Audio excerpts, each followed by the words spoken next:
Bom dia, moçada! Tudo bem com vocês? Aqui quem vos fala é o professor Eugênio Bastos, canal Geogênio, feito para os alunos que gostam de estudar e querem passar nos concursos.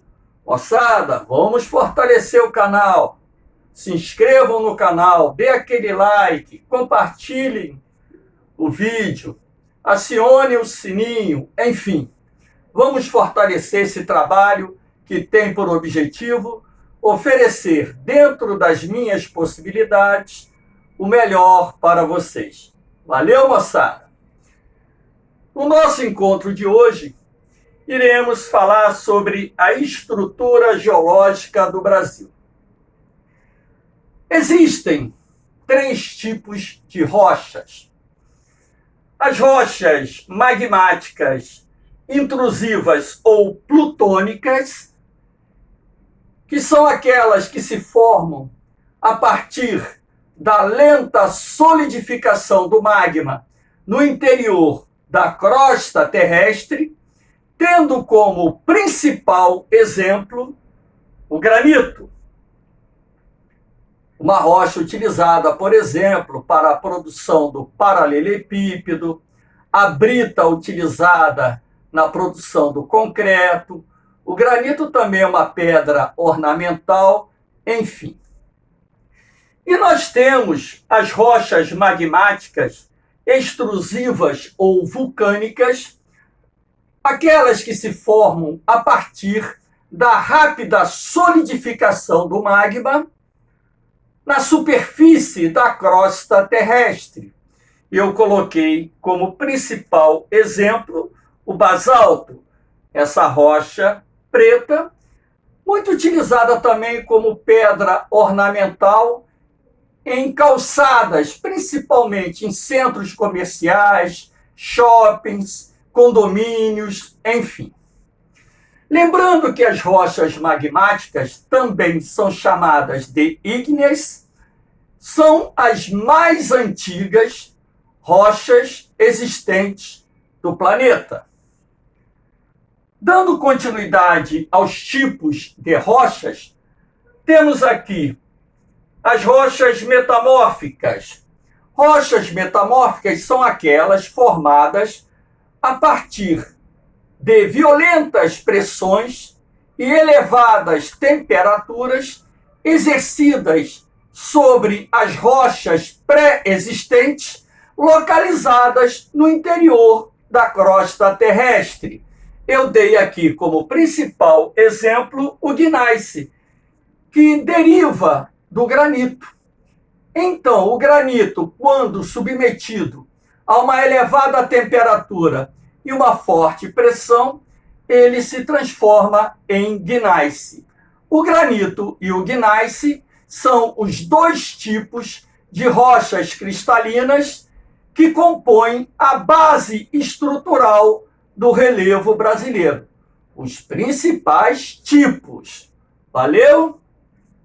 E nós temos também as rochas sedimentares, que também podem ser chamadas de detríticas, aquelas formadas a partir de detritos ou sedimentos provenientes de outras rochas, tendo como principal exemplo o arenito, que é uma rocha sedimentar muito abundante em nosso planeta. Nós temos, portanto, esses 3 tipos de rochas que normalmente vocês estudam lá no 6º ano do ensino fundamental, tanto na parte das ciências como na parte da geografia. Isso é apenas uma pequena revisão sobre os tipos de rochas. Aqui nós temos o mapa do Brasil referente à estrutura geológica.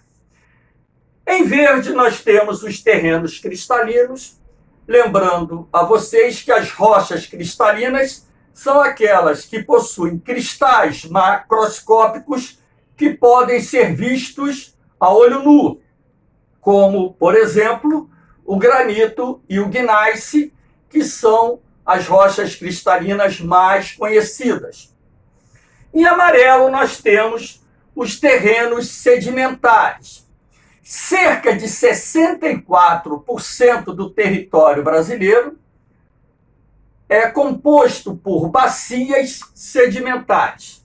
Cerca de 36% do território brasileiro é constituído por terrenos cristalinos.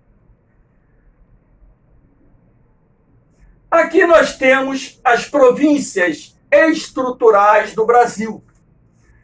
Então, por exemplo, nessa tonalidade avermelhada, nós temos as províncias estruturais cristalinas formadas na era arqueozoica ou arquiana, que é uma subdivisão da era pré-cambriana. Então, nós temos as províncias da Guiana Meridional, no norte do Brasil, a província de Xingu, no sul da Amazônia, e a província de São Francisco, pegando o sudeste e o nordeste do Brasil. Na tonalidade laranja, nós temos as províncias estruturais formadas por terrenos cristalinos que datam da era proterozoica ou algonquiana, que também é uma subdivisão da era pré-cambriana. Então, nós temos aqui a província da Mantiqueira, pegando o sudeste e parte do nordeste, a província de Tocantins, pegando parte do norte, sudeste e centro-oeste do Brasil, e temos a província da Borborema, pegando o nordeste brasileiro. Em amarelo, nós temos as bacias sedimentares, as três mais importantes: a bacia amazônica, na Amazônia, a bacia do Parnaíba, localizada no nordeste, e a bacia do Paraná, localizada no centro-sul do Brasil. Essa tonalidade verdinha aqui é composta por bacias sedimentares localizadas no litoral. Então, são as bacias litorâneas do país. Dando continuidade, nós temos aqui os terrenos cristalinos. Como eu havia dito a vocês, cerca de 36% do território brasileiro é constituído por terrenos cristalinos que datam da era pré-cambriana, que é a segunda era geológica mais antiga do planeta. A era mais antiga é a Zoica. Os terrenos formados na era pré-cambriana estão divididos em duas categorias. Os terrenos que datam da era arqueozoica ou arquiana, correspondendo a 32%, são os mais antigos. Portanto, inúmeras serras cristalinas encontradas no Brasil, como, por exemplo, as serras localizadas no Planalto das Guianas, foram formadas na era arqueozoica. E nós temos cerca de 4% dos terrenos cristalinos que datam da era proterozoica ou algonquiana. Esses terrenos são de grande importância econômica, porque estão relacionados à metalogênese, que é o processo responsável pela formação dos minerais metálicos, tais como minério de ferro, manganês, ouro, níquel, cobre e etc. Portanto, quando ouvirem falar em terrenos cristalinos da era pré-cambriana proterozoica, associe logo ao processo da metalogênese, ou seja, a formação dos minerais metálicos. No final da era proterozoica, nós tivemos o ciclo brasiliano, responsável pela formação dos dobramentos antigos encontrados no território brasileiro, como, por exemplo, a Serra do Espinhaço, no norte de Minas Gerais. Dando continuidade à nossa aulinha, temos aqui os terrenos sedimentares. Nós vimos que cerca de 64% do território brasileiro é constituído por terrenos sedimentares. Esses terrenos sedimentares foram formados a partir do final da era proterozoica. Todavia, quando se fala em bacias sedimentares, nós temos bacias sedimentares formadas nas eras paleozoica, mesozoica e cenozoica. Os nossos planaltos possuem terrenos sedimentares predominantemente constituídos ou formados, melhor dizendo, nas eras paleozoica e mesozoica. Quando se fala em planícies, as planícies brasileiras são constituídas por terrenos sedimentares que datam da era cenozoica, a era geológica mais recente, que teve início há cerca de 65 milhões de anos. Os terrenos sedimentares também são importantes sob o ponto de vista econômico, porque eles estão associados à formação de fontes de energia de origem fóssil. Petróleo, gás natural, carvão mineral e xisto betuminoso são importantes recursos energéticos de origem fóssil formados em terrenos sedimentares. Esses recursos você não encontra em terrenos vulcânicos e muito menos em terrenos cristalinos. Aqui nós temos um esquema para mostrar a vocês como se forma uma bacia sedimentar. Há centenas de milhões de anos, o Brasil possuía grandes cadeias de montanhas em determinados pontos do seu território. A partir do momento em que os processos erosivos foram modelando o relevo brasileiro, parte desses sedimentos acabou sendo depositados nas áreas mais deprimidas do relevo, formando uma bacia sedimentar. Se vocês observarem bem o desenho, perceberão que o formato da estrutura sedimentar se assemelha grosseiramente a uma bacia sedimentar. Daí o termo bacia sedimentar. Dando continuidade, temos aqui os terrenos vulcânicos. Ué, professor, se 36% do território brasileiro é constituído por terrenos cristalinos, se 64% é constituído por terrenos sedimentares, onde entram os terrenos vulcânicos? Os terrenos vulcânicos estão em determinados pontos recobrindo os terrenos cristalinos, em outros pontos estão associados aos terrenos sedimentares. O vulcanismo foi muito ativo no Brasil no período Triássico da Era Mesozoica, quando então uma área equivalente a 1 milhão de quilômetros quadrados foi recoberta por uma espessa camada de lava, de material magmático, no que é conhecido como um dos maiores derrames de rochas efusivas ou eruptivas básicas de que se tem conhecimento no mundo. Portanto, uma área de 1 milhão de quilômetros quadrados é aproximadamente equivalente a 1/8 do território brasileiro.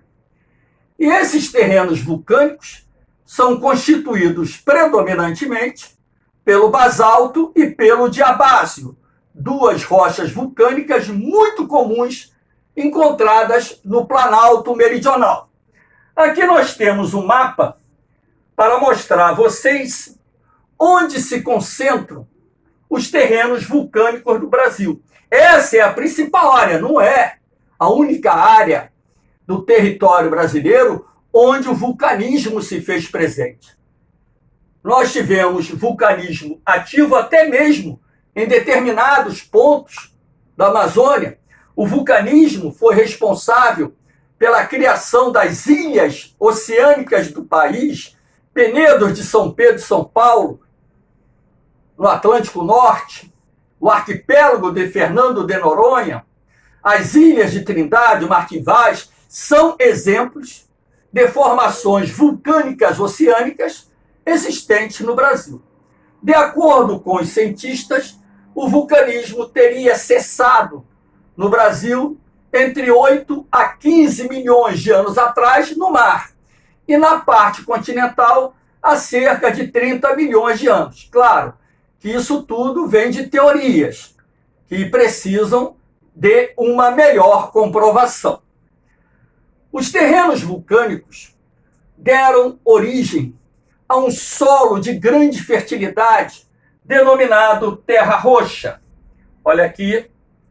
A terra roxa é um solo de origem vulcânica formado a partir do intemperismo químico e figura entre os solos de maior fertilidade do planeta.